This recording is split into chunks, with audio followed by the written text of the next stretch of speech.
Parler environnement, on est à un peu moins de 3 semaines de la COP21. Bientôt, 80 chefs d'État et de gouvernement se retrouveront à Paris pour tenter de limiter les gaz à effet de serre.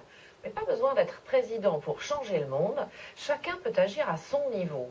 Regardez plutôt ces deux familles qui ont décidé de réduire leur consommation d'énergie pour faire des économies, mais aussi pour préserver la planète. Reportage dans le Périgord, Françoise Vallet, Aptel-Souiwesh. Deux familles, deux façons différentes de ménager la planète. Dans leur maison du Périgord, les époux Laporte n'avaient pas les moyens d'engager de gros travaux d'isolation. L'hiver dernier, ils ont décidé de prendre en main leur consommation d'énergie. Je peux commencer par le frigidaire. Le frigidaire, là, il est à 6, il n'est pas ni à 4 ni à 2, il n'y a pas besoin. 6 degrés au lieu de 4, c'est moins d'énergie dépensée. La partie freezer n'est pas sur super, c'est pas la peine. Il a été dégivré il y a, je sais pas, une semaine ou 15 jours. Bon, ici, le radiateur est une aberration parmi les aberrations. C'est-à-dire qu'en fait, il n'y a pas de raison qu'il y ait un radiateur à côté d'un frigo, l'un qui fait le chaud, l'autre qui fait le froid. Il est coupé. Voilà. Le lave-vaisselle ou lave-linge, moins on chauffe, moins on consomme. Les économies à faire, essentiellement, c'est ça. 30% d'économie si on décormet un couvercle. Et voilà pour la cuisine. Côté maison, c'est la programmation du chauffage qui a permis de réduire leur consommation de gaz. Au lieu d'être à 20, 21, 22 degrés, on s'aperçoit qu'à 19 degrés, on n'a pas froid. Condition de mettre peut-être un pull au vert, évidemment. Par tous ces petits gestes, ils ont gagné en un an 450 €, un tiers de leur facture. Mais l'argent n'est pas leur seule motivation. On va se permettre de continuer, ne serait-ce que pour des raisons d'égalité vis-à-vis de, alors un peu philosophé, mais de tous les peuples du monde, quoi. On est quoi? On est un dixième de la planète à pouvoir se permettre de chauffer comme on chauffe, de se déplacer comme on se déplace, de jeter comme on jette.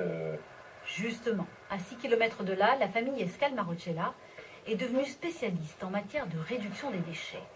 Sur le palier de l'appartement, ils ont installé un composteur. Comme vous pouvez constater, ça ne sent absolument pas.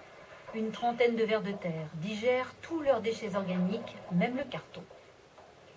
Quand on a vu que tous ces déchets qui sont dans les sacs noirs partent à l'enfouissement ou à l'incinération, on s'est dit autant faire du compost et en fait bénéficier finalement de terreau dont on peut faire bénéficier des voisins ou des amis. Ils sont pas de la boîte? Non. Tri sélectif et chasse au gaspillage. Dans l'appartement, eux aussi traquent les kilowattheures inutiles. Quand on s'en va ou la nuit, on débranche la lightbox et tout le matériel IFI.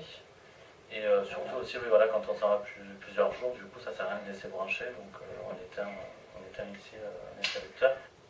Non seulement l'éveil, mais aussi le détartrage du chauffe-eau ont permis 40% d'économie d'énergie. C'est bien qu'en fait, quand on l'a ouvert, on a ressorti tout ce calcaire là. Bilan des mesures, 200 € en moins cette année sur leur facture. Nous, à notre échelle, c'est déjà quelque chose. Et si tout le monde le fait, ça grossira. Et justement, il faut que tout le monde en soit conscient.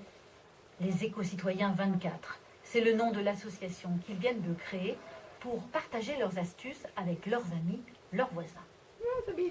Le mousseur qui s'adapte sur les robinets et qui fait un débit légèrement moins important.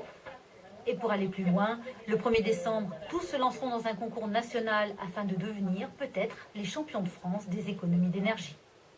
On vient d'entendre parler d'un concours national dans ce reportage. Tout est parti d'une initiative en Haute-Savoie. Lorraine Gublin, bonjour. Dites-nous en plus, de quoi s'agit-il exactement?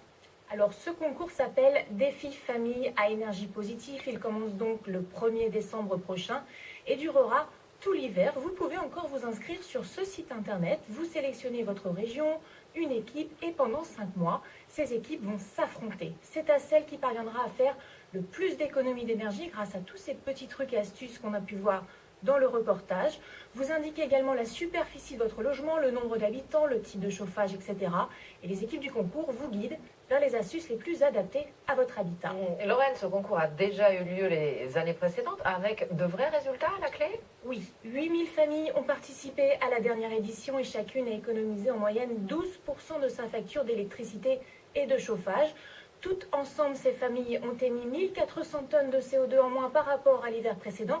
C'est comme si, Élise, on avait retiré 660 voitures de la circulation pendant un an. Imaginez ce que ça pourrait donner si la France entière s'y mettait. Et c'est une bonne motivation en plus. Ces familles ont aussi économisé en moyenne 200 € en un an. Justement, pour nous motiver, est-ce que vous avez un ou deux exemples concrets qui nous permettraient de faire des économies? Il y en a beaucoup. Par exemple, baisser d'1 degré votre chauffage, c'est 7% d'économie sur votre facture.